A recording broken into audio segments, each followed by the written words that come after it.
ನಮಸ್ಕಾರ.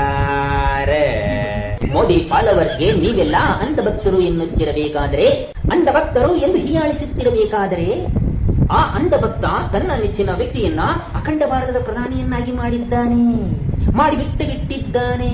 13 ವರ್ಷದಿಂದ ಕೂಡ ಅದೇ ವ್ಯಕ್ತಿಯನ್ನ, ತನ್ನ ನೆಚ್ಚಿನ ವ್ಯಕ್ತಿಯನ್ನೇ ಪ್ರಧಾನಿಯನ್ನಾಗಿ ಮುಂದುವರಿಸಿಕೊಂಡು ಹೋಗುತ್ತಿದ್ದಾನೆ.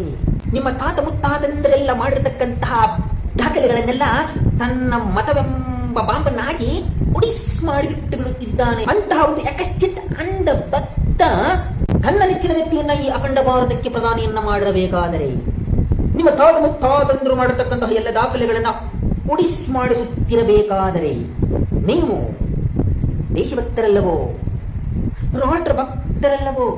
ನೀವೇನು ತೆರೆಯುತ್ತಿದ್ದೀರೇ? ಶಾ ಶಾ ಶಾ ಇಲ್ಲ ಯಾವರ ಶಾವಿಗೆಯನ್ನ ಪಾಯಸವನ್ನ ನಮಗೆ ಮಾಡಿಕೊಂಡು ಕುಡಿಯುತ್ತಿದ್ದೀರೇ? ನೀವು ನಿಮ್ಮ ನೆಚ್ಚಿನ ನಾಯಕನಿಗೆ ಬಾಯಿ ತುಂಬ ಉಣ್ಣಿಸಿ, ಅಂದರೆ ನಾನು ಹೇಳುತ್ತಿರುವುದು ಕೇಳಿಸಿಕೊಂಡು ಬಿಟ್ಟು ಬಿಡಿ, ಅಂದರೆ ಮತವೆಂಬ ಊಟವನ್ನ ಉಣ್ಣಿಸಿ ನಿಮ್ಮ ನೆಚ್ಚಿನ ನಾಯಕನನ್ನ ಪ್ರಧಾನಿಯನ್ನಾಗಿ ಮಾಡುವುದು ಯಾವಾಗ?